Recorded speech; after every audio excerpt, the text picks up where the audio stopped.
Jean chapitre 5 verset 42 « Mais je sais que vous n'avez point en vous l'amour de Dieu. »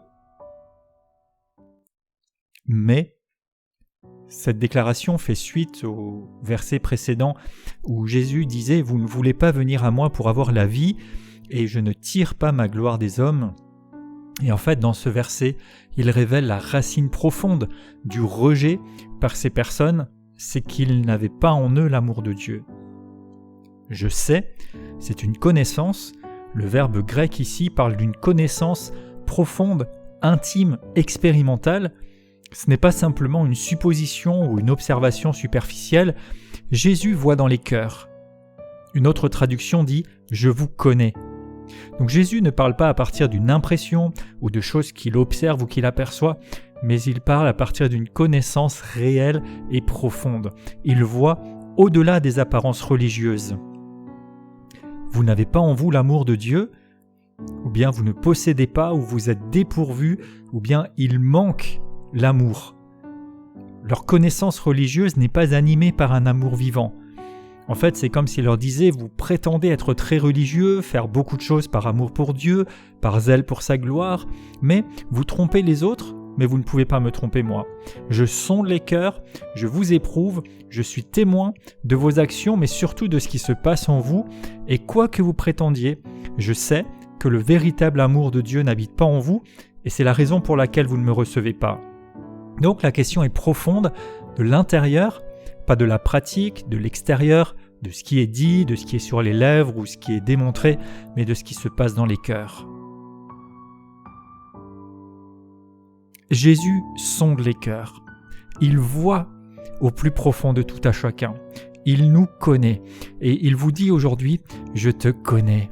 Je vois, je sais ce qu'il se passe en toi. » Plusieurs passages en témoignent. Précédemment, Jean 2, 24, nous avions vu, Jésus ne se fiait pas aux gens parce qu'il les connaissait tous et il n'avait pas besoin du témoignage d'un homme car il savait ce qui est dans l'homme. Dans Apocalypse 2, 23, il est dit « Je suis celui qui sonde les reins et les cœurs et je rendrai à chacun selon ses œuvres. » 1 Samuel 16, verset 7, « L'Éternel ne considère pas ce que l'homme considère. L'homme regarde à ce qui frappe les yeux, mais l'Éternel regarde au cœur. » Et il y a tant de passages dans les psaumes, dans Jérémie, qui témoignent que Dieu connaissait déjà chacun avant sa naissance. Il voit au plus profond, il voit dans les cœurs.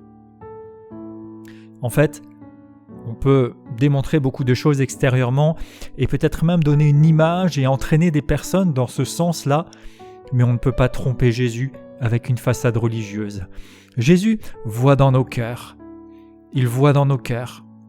La religion véritable, ce n'est pas un ensemble de rituels, de pratiques, de choses extérieures qu'on peut voir, mais c'est une relation d'amour avec Dieu, une relation réelle, vivante, en opposition avec seulement des activités en apparence religieuse, mais dépourvues d'amour. Dépourvues d'amour, la connaissance devient froide, la religion devient règle et rigide, les cœurs restent fermés. On peut tromper des autres, on peut même parfois se tromper soi-même en se convainquant faire les bonnes choses, mais on ne peut pas tromper le Seigneur. Est-ce que vous avez véritablement l'amour de Dieu en vous ? Est-ce que vous aimez Dieu de tout votre cœur, ou est-ce que c'est seulement des obligations religieuses que vous remplissez ? Votre pratique religieuse ou chrétienne ou de foi est-elle marquée, inspirée, motivée par l'amour ou juste par l'obligation ou par l'habitude ? Y a-t-il de la joie, de l'élan réel dans votre obéissance ? Ou êtes-vous simplement dans des règles, quelque chose de froid, de critique ? Est-ce que vous l'aimez ? Est-ce que vous le chérissez ? Est-ce que vous désirez le connaître davantage ?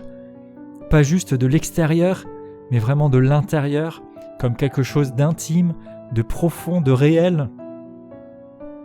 Vous n'avez pas besoin de faire semblant, de donner une apparence de quoi que ce soit. Vous pouvez venir simplement vous-même, tel que vous êtes, juste vous présenter à lui.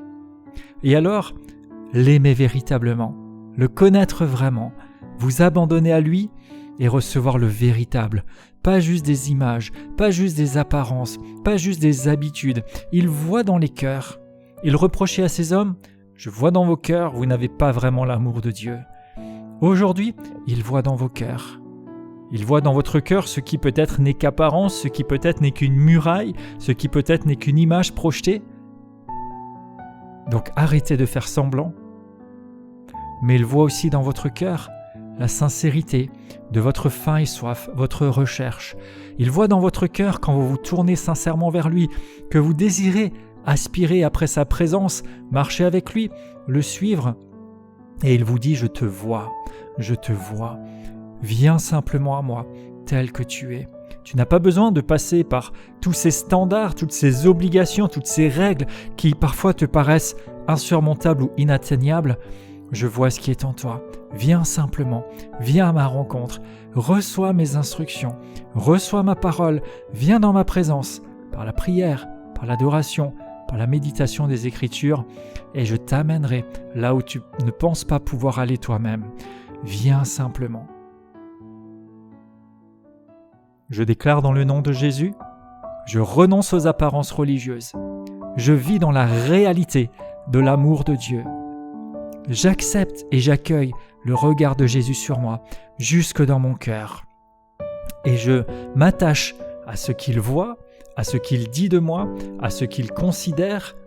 Je ne cherche pas à impressionner qui que ce soit. Je renonce aux images que je me suis construites, aux sécurités peut-être que je me suis mise comme pour me rassurer que je suis sur la bonne voie.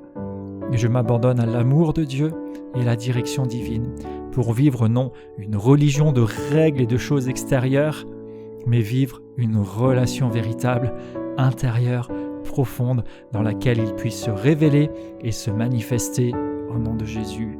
Amen.